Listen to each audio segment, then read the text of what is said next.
कुछ करना है तो डटकर चल, थोड़ा दुनिया से हटकर चल, लीक पर तो सभी चल लेते हैं, कभी इतिहास को पलट कर चल। नमस्कार दोस्तों, आपके अपने YouTube चैनल NCERT टॉपिक पर मैं संदीप शर्मा आपका हार्दिक अभिनंदन करता हूं, आपका हार्दिक स्वागत करता हूं। होप आप सब अच्छे होंगे। प्यारे दोस्तों, हम पढ़ रहे हैं NCERT की किताबों में से बनाए गए नोट्स में से, और जो नोट्स हैं दोस्तों वो NCERT की किताबों का निचोड़ है, क्योंकि मैंने NCERT किताबों का जो सारांश है वो नोट्स के रूप में बना लिया है, और ये नोट्स सभी प्रतियोगी परीक्षाओं के लिए बहुत ही महत्वपूर्ण हैं दोस्तों। हम कक्षा 6 और कक्षा 7 की भूगोल का अध्ययन पहले ही कर चुके हैं। वर्तमान में हम कक्षा 8 भूगोल का अध्ययन कर रहे हैं और पाठ संख्या 5 तक हम पहले पढ़ चुके हैं। आज पाठ संख्या 6 का हम अध्ययन करेंगे और कक्षा 8वीं की भूगोल की पाठ्य पुस्तक का नाम है संसाधन एवं विकास। तो चलिए आरंभ करते हैं कक्षा 8 भूगोल का अंतिम अध्याय पाठ संख्या 6, जिसका नाम है मानव संसाधन। पहला बिंदु देखिए, भारत सरकार के अधीन एक मानव संसाधन मंत्रालय है। 1985 में इस मंत्रालय का निर्माण लोगों के कौशल को बढ़ाने के लिए किया गया था। दोस्तों, HRD यानी मानव संसाधन मंत्रालय की जो कहानी है वो बहुत ही पुरानी है। 1985 में इस मंत्रालय का निर्माण लोगों के कौशल को बढ़ाने के लिए किया। तब सरकार किसकी थी? तब सरकार थी दोस्तों राजीव गांधी जी की। 1985 में जब इस मंत्रालय को बनाया गया, उससे पहले भारत के शिक्षा मंत्री कहेंगे वो थे केसी पंत, क्योंकि 1985 से पहले ये शिक्षा मंत्रालय ही था। 1985 में इसका जो नाम है वो बदलकर मानव संसाधन विकास मंत्रालय कर दिया गया। 1984 में शिक्षा मंत्री थे वो थे केसी पंत। इसके बारे में पूरा विस्तार से अध्ययन करते हैं। शिक्षा मंत्रालय का नाम 1985 में तत्कालीन प्रधानमंत्री राजीव गांधी के कार्यकाल में बदलकर मानव संसाधन विकास मंत्रालय कर दिया गया।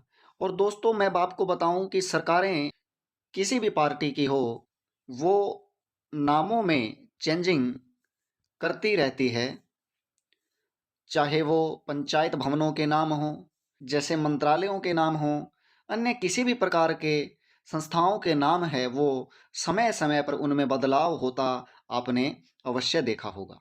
तो ये जो मानव संसाधन विकास मंत्रालय था, उसका जो नाम है कब चेंजिंग हुई उसमें 1985 में, और इसके अगले ही साल NEP यानी न्यू एजुकेशन पॉलिसी, नई शिक्षा नीति लाई गई थी और उसे 1992 में संशोधित किया गया था। PV नरसिम्हा राव जी राजीव गांधी मंत्रिमंडल में पहले मानव संसाधन विकास मंत्री बने थे। PV नरसिम्हा राव जी 1985 में HRD मिनिस्ट्री के पहले मंत्री बनते हैं। 1984 में कौन थे? केसी पंत जी थे, केसी पंत। आगे पढ़ते हैं। नरेंद्र मोदी सरकार ने इसरो के पूर्व अध्यक्ष के कस्तूरी रंगन की अगुवाई में एक समिति को नई राष्ट्रीय शिक्षा नीति यानी NEP न्यू एजुकेशन पॉलिसी बनाने का जिम्मा सौंपा था। समिति ने पहला प्रस्ताव मंत्रालय का नाम बदलने का रखा था।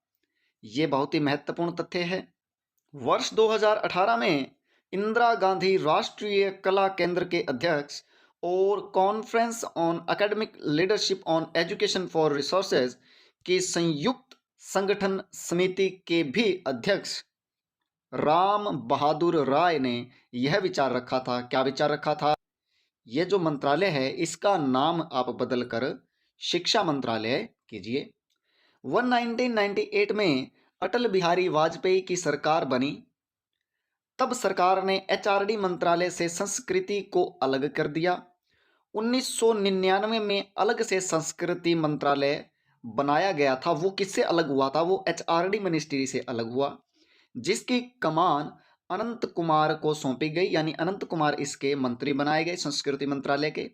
इसी तरह युवा मामलों को भी HRD मंत्रालय से अलग कर दिया गया और एक नया मंत्रालय बनाया गया और अनंत कुमार ही इसके मंत्री बने। वाजपेयी सरकार में इस तरह के बदलावों के साथ फिर अलग शिक्षा मंत्रालय बनाए जाने की राह बुलंद हुई थी। आगे देखिए, साल 2006 में यूपीए 1 सरकार के समय महिला एवं बाल विकास विभाग को अलग से मंत्रालय बनाया गया। अब सिर्फ शिक्षा से जुड़े तमाम पहलू ही एचआरडी मंत्रालय के प्रमुख के रूप में बाकी रह गए थे। यानी इस मंत्रालय में जो चेंजिंग है, एचआरडी मंत्रालय में जो चेंजिंग है वो बहुत ही पुराने समय से चलती आ रही है।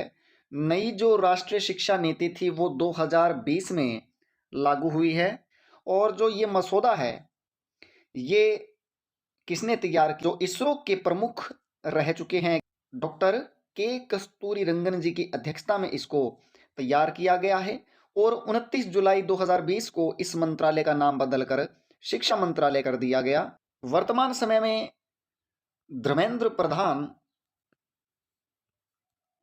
शिक्षा मंत्री हैं और यदि इनकी एजुकेशन क्वालिफिकेशन की बात करूं तो इन्होंने एमए किया हुआ है एंथ्रोपोलॉजी में, यानी कि मानव शास्त्र में। इन्होंने एमए किस में किया हुआ है? मानव शास्त्र में। मानव शास्त्र किसका अध्ययन है दोस्तों? मानव शास्त्र या नृविज्ञान, मानव, उसके जेनेटिक्स, संस्कृति और समाज की वैज्ञानिक और समाज शास्त्रीय दृष्टिकोण से उसका अध्ययन करना मानव शास्त्र में आता है। और इसके अंतर्गत जो है मनुष्य के समाज के अतीत और वर्तमान के विभिन्न पहलुओं का मानव शास्त्र में अध्ययन किया जाता है, एंथ्रोपोलॉजी में अध्ययन किया जाता है। तो धर्मेंद्र प्रधान अप्रैल 2022 में शिक्षा मंत्री हैं अपने भारत देश के। चलिए आगे पढ़ते हैं।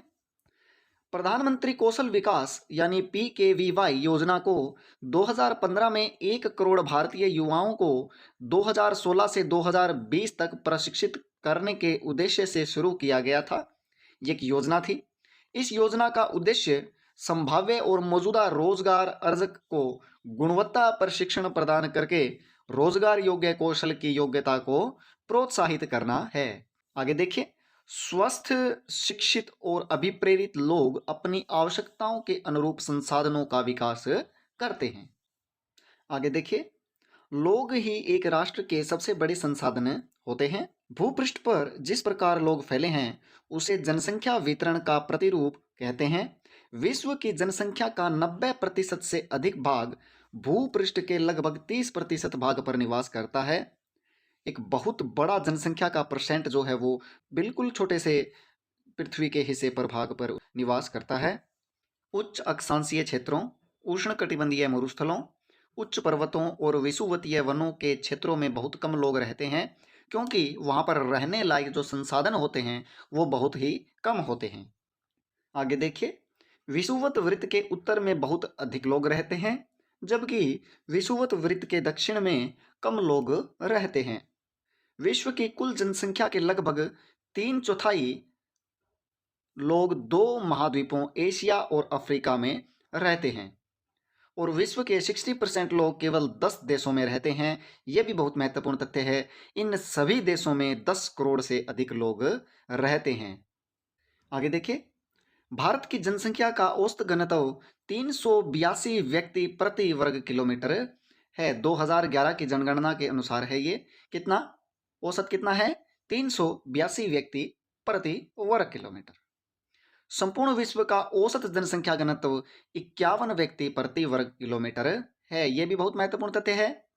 सबसे अधिक जनसंख्या घनत्व दक्षिण मध्य एशिया में है। इसके पश्चात क्रमशः पूर्वी एशिया एवं दक्षिणी पूर्वी एशिया है। आगे देखिए, जनसंख्या वितरण को प्रभावित करने वाले कारक कौन कौन से हो सकते हैं? स्थलाकृति, जलवायु, मृदा, जल, खनिज, ये सभी जो कारक हैं वो जनसंख्या वितरण को प्रभावित करते हैं। सामाजिक, सांस्कृतिक और आर्थिक कारक भी हो सकते हैं। उनमें औद्योगिक क्षेत्र, धर्म और सांस्कृतिक महत्ता वाले स्थान, शिक्षा और स्वास्थ्य, अच्छे आवास, ये सभी सामाजिक, सांस्कृतिक और आर्थिक कारक हो सकते हैं जो जनसंख्या के वितरण को प्रभावित करते हैं। सन 1804 में विश्व की जनसंख्या 1 अरब हो गई थी। 150 वर्षों के बाद 1959 में विश्व की जनसंख्या 3 अरब पहुंच गई। 1999 में 30 वर्ष की अवधि से कम में जनसंख्या दुगनी यानी 6 अरब हो गई। इस वृद्धि का मुख्य कारण खाद्य आपूर्ति एवं औषधियों के कारण मृत्यु दर में कमी होना है, जबकि जन्म दर अभी भी बहुत अधिक रही। किसी क्षेत्र विशेष में लोगों के आने जाने को हम क्या कहते हैं? प्रवास कहते हैं। जन्म और मृत्यु जनसंख्या परिवर्तन के प्राकृतिक कारण हैं। एक देश के जन्म दर और मृत्यु दर के बीच के अंतर को प्राकृतिक वृद्धि दर कहते हैं। विश्व में जनसंख्या के बढ़ने का मुख्य कारण प्राकृतिक वृद्धि दर का तीव्रता से बढ़ना ही है। आगे महत्वपूर्ण बिंदु दिए गए हैं, देखिए। आप्रवास क्या है? जब व्यक्ति नए देश में जाता है। उत्प्रवास क्या है? जब व्यक्ति एक देश को छोड़ता है। जैसे कि भारत में से कोई व्यक्ति ऑस्ट्रेलिया जाता है तो भारत से उस व्यक्ति का उत्प्रवास हो गया, और वो व्यक्ति ऑस्ट्रेलिया जा रहा है तो ऑस्ट्रेलिया में वो व्यक्ति आप्रवास हो गया। प्रवास एक अन्य कारण है जिससे जनसंख्या के आकार में परिवर्तन होता है। यूएसए और ऑस्ट्रेलिया में आप्रवास बढ़ रहा है तथा सूडान में उत्प्रवास बढ़ रहा है। अंतर्राष्ट्रीय प्रवास की सामान्य प्रवृत्ति यह है कि लोग अच्छे आर्थिक अवसरों की खोज में कम विकसित राष्ट्रों से अधिक विकसित राष्ट्रों में चले जाते हैं। किसी देश की जनसंख्या कितनी भी अधिक हो, उसका उस देश के आर्थिक विकास के स्तर से कुछ अंतर नहीं पड़ता। आगे देखिए, जनसंख्या संगठन जनसंख्या की एक संरचना को दर्शाता है। जनसंख्या संगठन हमारी यह जानने में सहायता करता है कि कितने पुरुष और कितनी महिलाएं हैं, वे किस आयु वर्ग के हैं, कितने शिक्षित हैं और वे किस प्रकार के व्यवसाय में लगे हुए हैं, उनकी आय स्तर क्या है और स्वास्थ्य कैसा है। जनसंख्या संगठन ये सभी प्रवृत्तियां जांचने में बहुत ही महत्वपूर्ण है। एक देश के जनसंख्या संगठन का अध्ययन करने की एक रुचिकर विधि जनसंख्या पिरामिड है, जिसे आयु लिंग पिरामिड भी कहते हैं। एक देश का जनसंख्या पिरामिड, जिसमें जन्म दर और मृत्यु दर दोनों ही ऊंचे हैं, आधार पर चौड़ा है और ऊपर तीव्रता से संकरा हो जाता है। ऐसा इसलिए है कि बहुत से बच्चे जन्म लेते हैं, लेकिन उनमें से अधिकतर की मृत्यु शैशव काल में हो जाती है और कुछ ही बड़े हो पाते हैं। इसलिए वहाँ वृद्ध लोग बहुत कम हैं, यानी बूढ़े जो लोग हैं वहाँ पर कम हैं। एक चित्र के माध्यम से समझेंगे हम जापान का पिरामिड।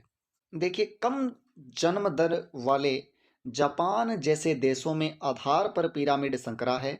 घटी मृत्यु दर के कारण अधिक लोग वृद्ध आयु तक पहुंच जाते हैं। जापान का पिरामिड है ये। इसमें जो एज है जनसंख्या की, किस आयु के कितने लोग हैं, ये पिरामिड दर्शाता है और ये जापान का पिरामिड है।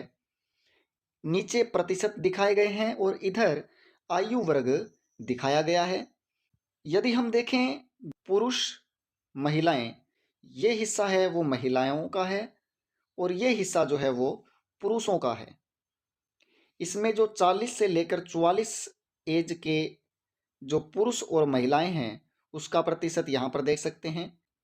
और यदि 85 आयु वर्ग को हम ऊपर ही ऊपर देखें तो आप पाएंगे कि बहुत ही कम स्त्रियां हैं और बहुत ही कम पुरुष हैं। 30 से 24 और 35 से 39 तक वो बहुत ही ज़्यादा हैं। तो ये एक पिरामिड के द्वारा आप एज का अध्ययन कर सकते हैं। जनसंख्या पिरामिड के द्वारा आप उस देश के जो आयु वर्ग है उसका अध्ययन आप कर सकते हैं। तो दोस्तों, आज की क्लास आपको कैसी लगी ये कमेंट करके जरूर बताएं, और आप यदि चैनल पर नए आए हैं तो चैनल को जरूर सब्सक्राइब करें। अगली कक्षा में जल्द ही आपसे मुलाकात होगी। जय हिंद, जय भारत।